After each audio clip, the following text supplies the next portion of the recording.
And so you're telling me I failed because I didn't have the resources, and I'm here to tell you what you already know. Resources are never the problem. It's a lack of resourcefulness is why you failed. 6 people share $7 a month. We can only eat 1 chicken a year. That's terrible. Some people see the thing that they want, and some people see the thing that prevents them from getting the thing that they want. What's up, Believe Nation? It's Evan. My one word is believe, and I believe in you. I believe you have an amazing gift inside you that I want to see explode out onto the world. So to help you on your journey, today we're going to look at the 7 things really resourceful people do. Enjoy.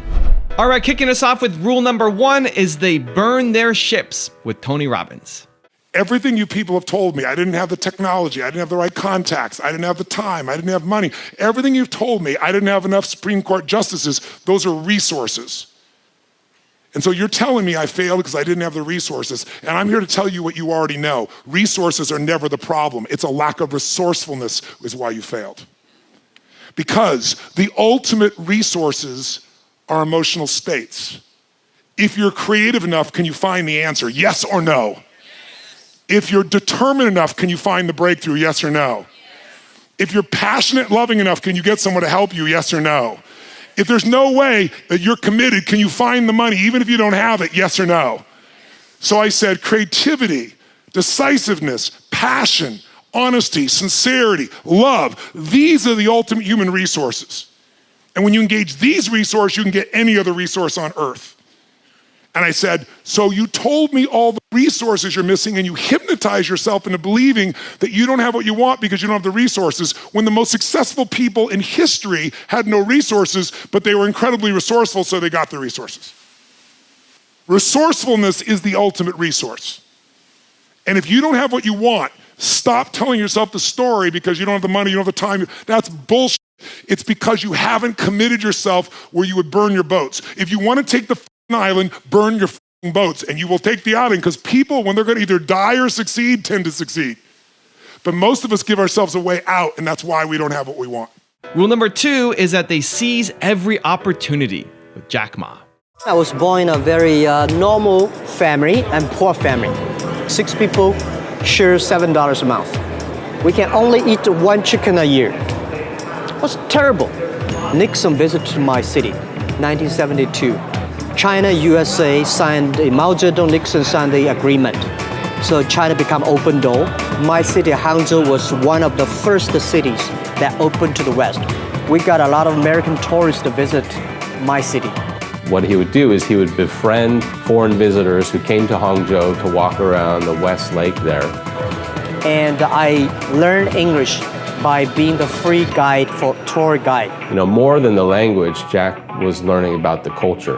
The things I learned from books from China are so different from the things I learned from the American visitors. So I started to think differently.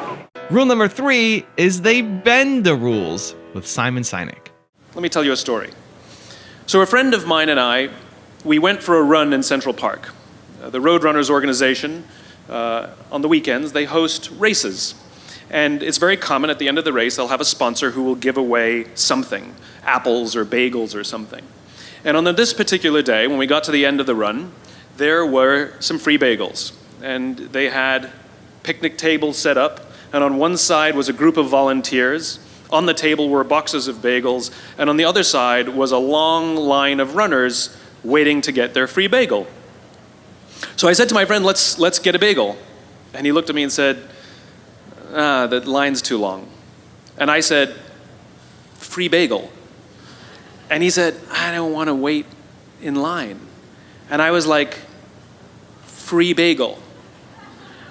And he says, nah, it's too long. And that's when I realized that there's 2 ways to see the world. Some people see the thing that they want, and some people see the thing that prevents them from getting the thing that they want. I could only see the bagels. He could only see the line. And so I walked up to the line. I leaned in between 2 people, put my hand in the box, and pulled out 2 bagels. And no one got mad at me, because the rule is you can go after whatever you want. You just cannot deny anyone else to go after whatever they want. Now, I had to sacrifice choice. I didn't get to choose which bagel I got. I got whatever I pulled out, but I didn't have to wait in line. So the point is you don't have to wait in line. You don't have to do it the way everybody else has done it. You can do it your way. You can break the rules. You just can't get in the way of somebody else getting what they want. That's rule number 1. Rule number 4 is they adapt and improvise with Julius Yago.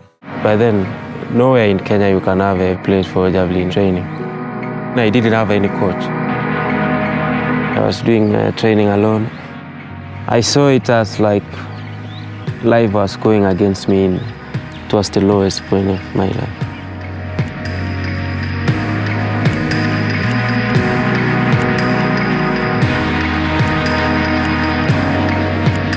But I didn't even give up. Something came into my mind to watch the YouTube videos.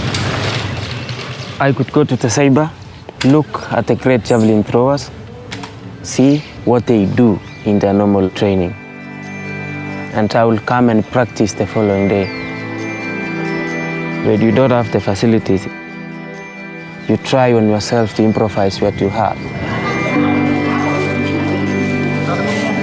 The past few years when I was doing training alone, it's a big challenge. But now I have partners, we train together. It makes your training easy and so it's fun. I like being with them.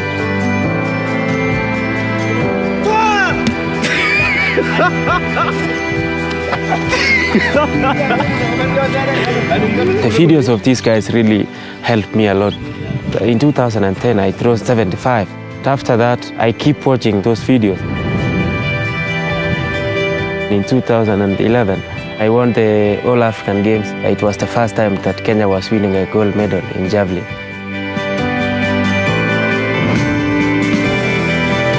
In 2012, when I threw 81-81, now I screamed because I couldn't believe that I was making the Olympic finals. For the first time, somebody in the finals from Kenya and Africa as well. I didn't stop from there. In 2014, it was a big thing. I won gold for the first time in Commonwealth Games. 2015 is a special year for me. At the World Championships, 92 meters, a big throw and winning a gold medal. I will never forget that forever. Now I'm the world champion. It's like a dream. Rule number 5 is they grow their social network with Mark Zuckerberg.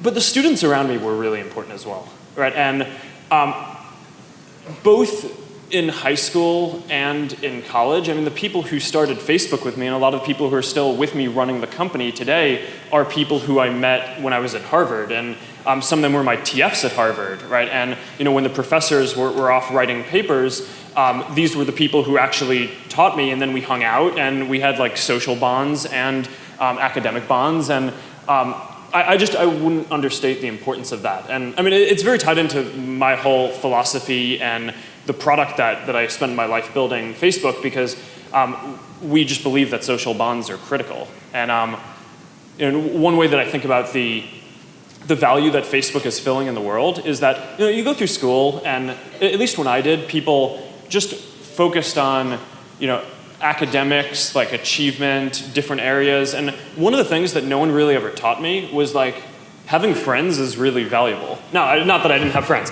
but like, although the movie, yes. Right, make it seem that I did. But that first girlfriend.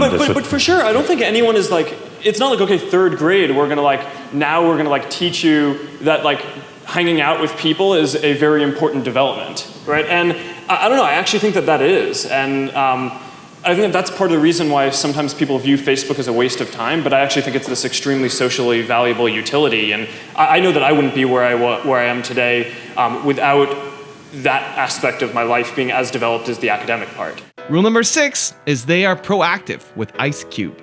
I'm doing my career my way.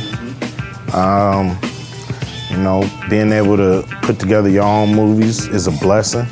Most actors are just sitting around waiting for somebody to say, hey, you want to be in my movie? So I don't like that. I wouldn't be an actor if I was just sitting around. So I love producing, I love writing, and just making sure it happens. You got to be proactive. And rule number 7, they are persistent with Camilla Cabello. I went to the producer round of the X Factor, and after that, they send you to perform for the actual judges. And so when they wrote me the letter, basically they said that I was a, what's that called? Alternate, right, an alternate, which means that you're not guaranteed a spot to audition in front of the judges.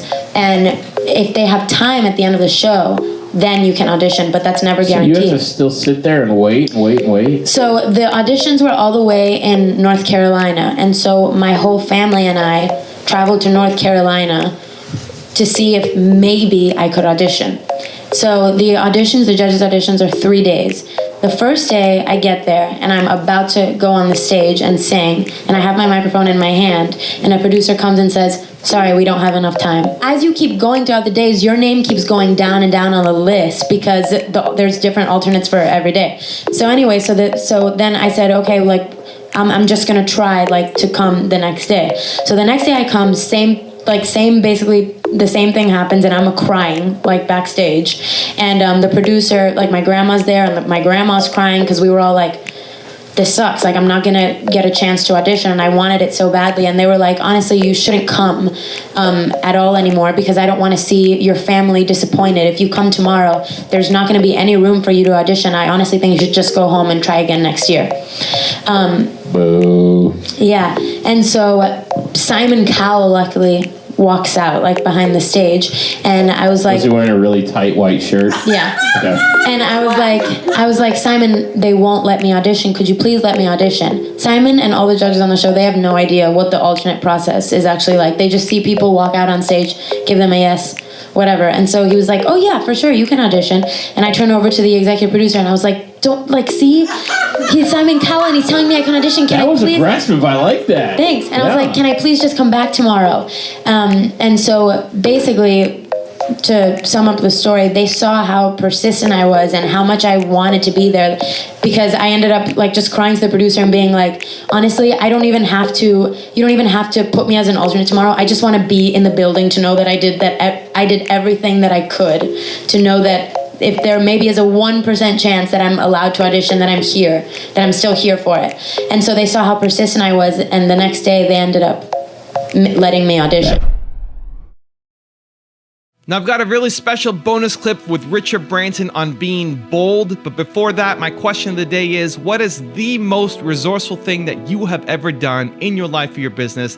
Leave it down in the comments below. I'm really curious to see what you have to say. Thank you guys so much for watching. I believe in you. I hope you continue to believe in yourself and whatever your one word is. Much love. I'll see you soon, and enjoy the bonus clip. I was flying from the British Virgin Islands, from Puerto Rico to the British Virgin Islands, and I was 28 years old, and I'd been away from home for 3 weeks, and I had this gorgeous lady waiting for me, and American Airlines announced that they're not going to fly the flight till the next morning. They didn't have enough passengers.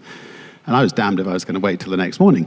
And so I went to the back of the airport and I borrowed a blackboard, and I scribbled Virgin Airlines as a joke, $39 one way to the British Virgin Islands, and went around all the passengers, and I managed to fill up my first flight. And when I got to the BVI, the guy on my left, turned to me and said, sharpen up the service a bit and you could be in the airline business. And the next day, anyway, the night went well. The next day, she's now my wife 40 years, still 40 years later. So, the next day I rang up Boeing and I said, I'm thinking of going into the airline business. In fact, I've just had my test flight. Do you have any second-hand 747s for sale? And the person who took the phone call, I thought he was going to put the phone down on me, but he hung on in there. So he said, well, what does your company do? And I said, well, we're a record company. We've got the Rolling Stones. We've got the Sex Pistols. And again, he didn't sound very, very, Then he said, what's the name of the company? And I said, Virgin. And there was a long pause, and he said, well, look, we'll send a salesman to see you, but with a name like Virgin, I just hope your airline goes the whole way. So. Raise your standard.